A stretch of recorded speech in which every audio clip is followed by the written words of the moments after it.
Hi, I'm Double Moses and this is a showcase for a new type of raid farm. First up, I'd like to give a shout out to Methods and Captain Witax. They've also been working on raids and have been really helpful.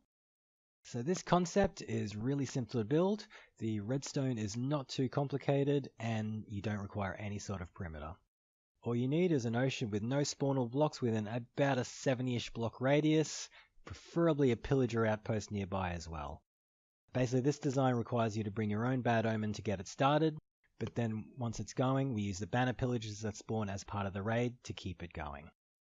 As you saw in the intro, this farm uses a technique that spawns the entire raid in the space of around 7 seconds, which allows us to go through roughly 1 raid per minute, getting upwards of 3600 emeralds per hour. This does require you to be playing on hard difficulty. On normal, you'll get less than half of that. Just keep in mind, the 1.14 mechanics are still a bit up in the air, so I wouldn't be surprised if this breaks in future patches. So I'm currently in 1.14.2. While this general concept should work in any earlier version of 1.14, this exact layout only works in 14.2. So I'm not going to do a full tutorial on this yet, but I'll give a short explanation of how this thing works, and there'll be a world download in the description if you want to test it out or build it for yourself. So before we start, you can see that giant N to the north there.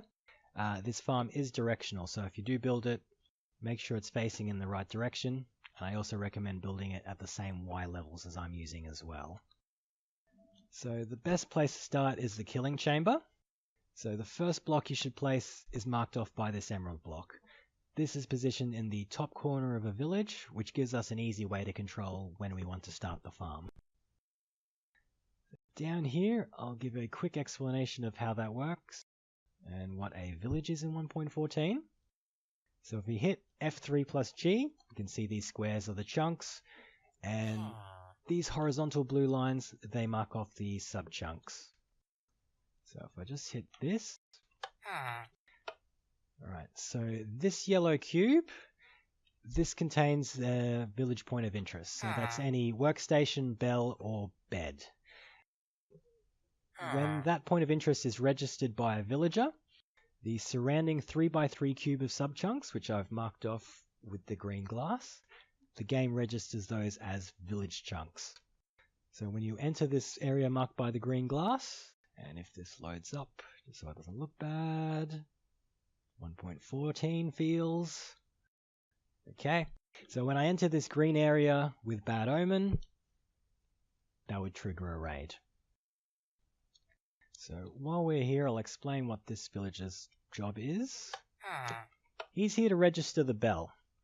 So when you initiate a raid, the game will look for a bell within 64 blocks of the player position, and if it finds one, it'll set that as the center of the raid. And basically we use that to control where we want the pillagers to spawn. Now if we go up here, so this villager's job is to initiate the raids. So you can see his workstation is within this chunk.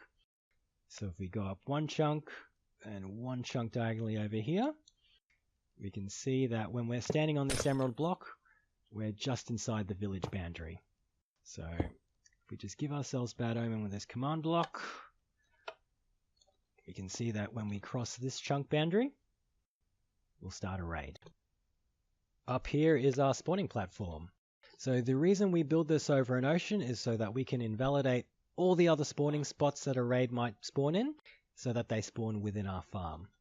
It's basically when the game tries to spawn in a wave, it'll try to do it in a ring 64 blocks away from the raid center, then 32 blocks away. Then if it can't find a spot there, it'll do it in a 5x5 platform, extending out in the positive Z and X directions from the raid center, which I've marked by this emerald block. And our bell was about 115 blocks below that emerald. So that distance is important because it means we're actually outside of the raid area. So when the game spawns in a wave, it doesn't see any of the raiders because they're too far away. So the game panics, instantly spawns the next wave, and keeps doing that until it runs out of waves. That's basically the secret to why this farm is so fast. So while the raid is active, the raiders will try to path to a bed. And We put that there because we want the raiders to actually get into this tripwire. So when that tripwire is activated, it starts a countdown. And when we're sure that all the waves have spawned, we use this sweeper to push all the raiders into the water stream. And since the Ravagers are a bit taller than 2 blocks, they'll actually get caught in that lava and swim up, while anyone riding the Ravagers will get suffocated in those solid blocks just there. So once the raiders are in the drop chute, we can't kill them yet, so we have this little holding chamber.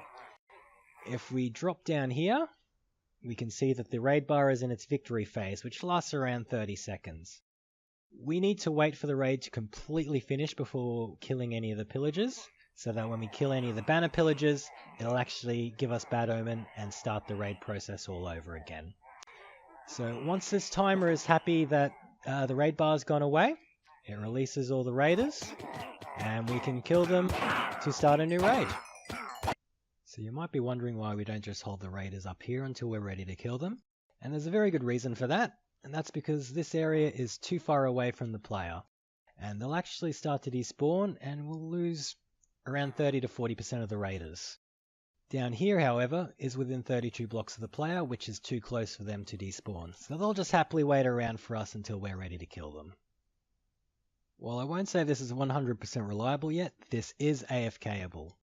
So what you do is if you crouch in here, jam yourself in this back left corner, aim just a bit to the right of the center. I use that obsidian block to kind of guide where I'm aiming. And hold down right mouse button to basically eat food when you need. And set an auto clicker to click every second. The redstone should take care of all the timings for you. I left this on for about 10 hours last night and woke up to the raid still going. So it does seem pretty reliable. So these boats here are important. They protect you from the Vex, which are the angry flying ghost babies summoned by the Evoker. I'm not too sure why it happens, but sometimes the Evokers don't die immediately and have a chance to summon the Vex. But if the Vex fly close to these boats, they'll get caught in them and eventually despawn. Most important area to cover is here, because if the Vex attacks you from this angle, it can actually knock you out of the killing chamber.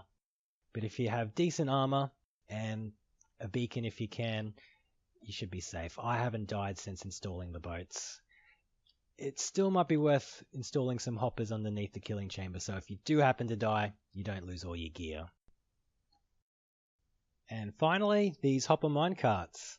So there's currently a bug in the game that stops the patrol leaders from spawning in with the banners, which means you can't get bad omen until you either restart your game or restart your server. So underneath each of these trapdoors, I've placed 5 hopper minecarts, because basically the bug seems to be caused by allowing banner items to stack up in the world. So because hopper minecarts suck up items every single game tick, it stops the items from stacking and prevents the bug from happening. So this was my first video, so I hope I explained everything properly. If you have any comments, questions, or issues, you can comment down below. I'll also have a link to my Twitter account in the description, and I'm usually pretty active on the Psycraft, Azumovoid, and Logical Geek Boy Discord servers. I'll have a world download in the description for you to check out, and I'll probably be posting more raid stuff in the future, and maybe some other 1.14 stuff if I come up with anything interesting. Thank you very much for watching. Have a good one. See you later.